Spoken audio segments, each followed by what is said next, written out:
la réunion ordinaire est une réunion obligatoire une fois par mois, c'est-à-dire 12 fois dans l'année, ça sans équivoque.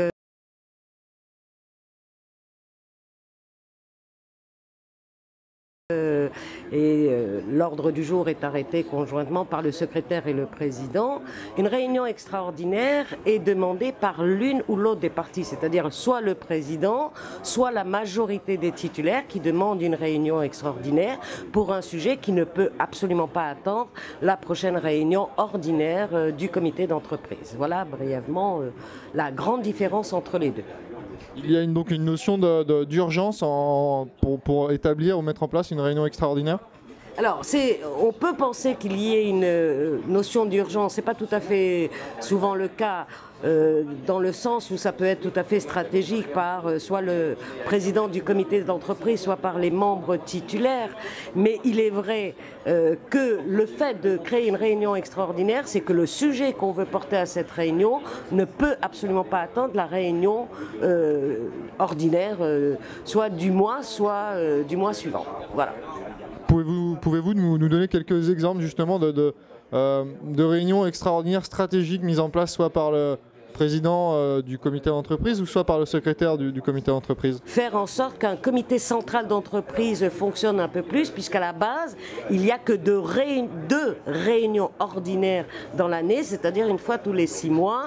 Donc c'est se rencontrer un peu plus souvent.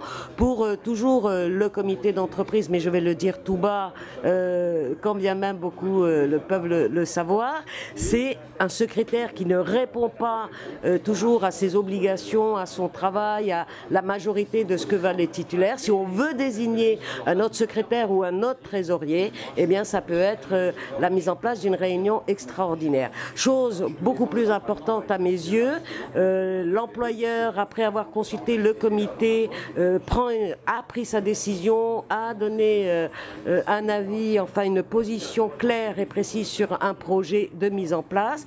Eh bien le comité peut décider de mettre en place une réunion extraordinaire pour savoir comment ce projet ou comment cette décision s'applique dans les services, dans les conditions de travail, etc. auprès des salariés. On s'aperçoit que quand un employeur rentre dans quelque chose qui est une fusion, une réorganisation, une restructuration, une fermeture d'un site, etc., il pense que de faire des réunions extraordinaires avec beaucoup d'informations, avec beaucoup de documents, donne une certaine solennité à cette consultation, mais c'est un peu la poudre aux yeux et que peut-être une ou deux réunions avec des informations très claires, très précises puissent suffire. Donc il y a un petit peu ce côté-là de la part du président qu'on peut quelquefois voir, soit également le président a une décision à prendre pour l'entreprise, mais il ne peut absolument pas attendre la prochaine réunion, et comme toute décision d'un dirigeant